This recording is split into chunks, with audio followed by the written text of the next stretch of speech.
സർക്കാർ ഓഫീസ് പോലെ ഇവിടെ പെട്ടെന്നൊരു ലീവൊക്കെ കിട്ടുമെന്തോ. ഈ പൊട്ടത്തമാശ പറയുന്നതിന് നിയമത്തിൽ ശിക്ഷയൊന്നുമില്ലേ? ഉം ഉം.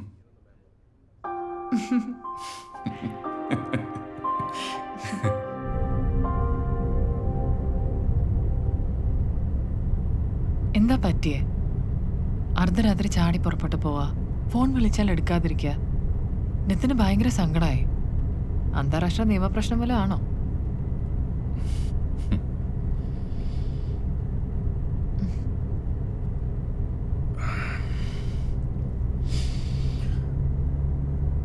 നിതിന് ആ കഥകൾ കിട്ടിയത് ഷർമിയുടെ അടുത്തുനിന്നോ? എന്ത്? എന്താ ജോൺ പറഞ്ഞേ?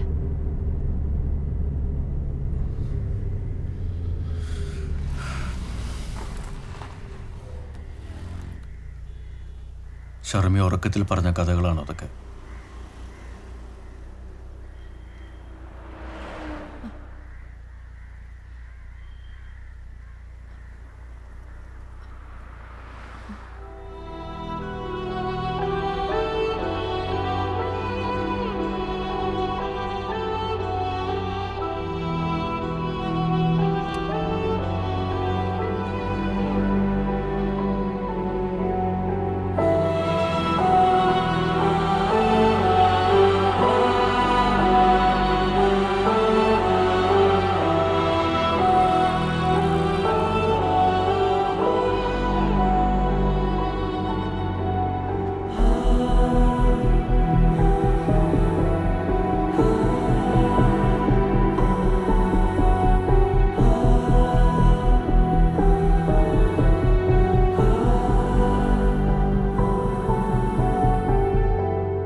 ഷർമി,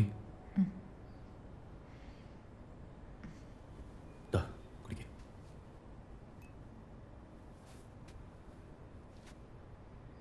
നിതിന് വൈകുന്നേരം സ്കൂളിൽ നിന്ന് ശാലിനി പിക്ക് ചെയ്യും.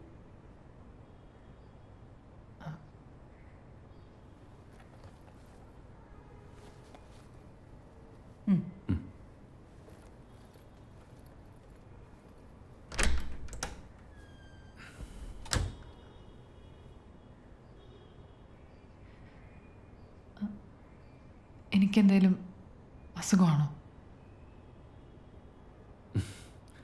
കുറച്ചു കാലം ഈ ചോദ്യം ചോദിച്ചുകൊണ്ട് നടന്ന് ഞാനാ. അത് കുടിക്കാതെ. അതുപോലെയാണോ അത്? എൻ്റെ കുട്ടി. എടോ, താൻ ചെറുതായിരുന്നപ്പോൾ ഈ കഥകളൊക്കെ ആരോ പറഞ്ഞ് കേട്ടിട്ടുണ്ടോ? അത് മനസ്സിൽ എവിടെയോ ഇപ്പോഴും കിടപ്പുണ്ട്. അത്രേ ഉള്ളൂ. എത്രയേ ഉള്ളൂ എന്ന് വെറുതെ ഹോളോ വാക്കുകൾ പറയല്ലേ ജോൺ.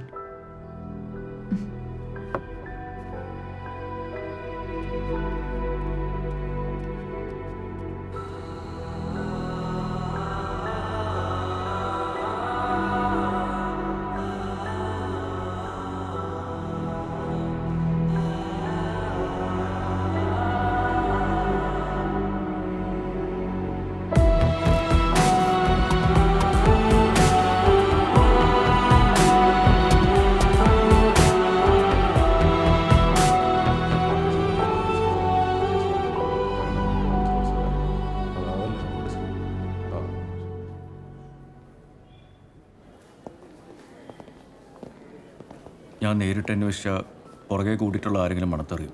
അതുകൊണ്ടോ? എടാ, നീ കാര്യം പറ. ഷർമിയുടെ കാര്യം.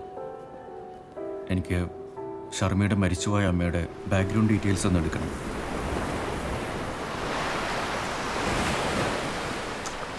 എത്ര വട്ടം ഞാൻ പറഞ്ഞു ജോൺ, അമ്മയൊരു സാധാരണ സർക്കാർ ഉദ്യോഗസ്ഥയായിരുന്നു, വാട്ടർ അതോറിറ്റിയിൽ ക്ലർക്ക്. അവരെന്ത് കൊലപാതക കഥ പറയാനാ? അച്ഛൻ 2 വയസ്സ് തികയും മുമ്പേ മരിച്ചു. അച്ഛനും ഗുമസ്തപ്പണി തന്നെയായിരുന്നു LICയിൽ. വീണ്ടും വീണ്ടും പോലീസ് ചോദിക്കുന്ന പോലെ ചോദിച്ചെന്ന് പറഞ്ഞ് ഇതൊക്കെ മാറും?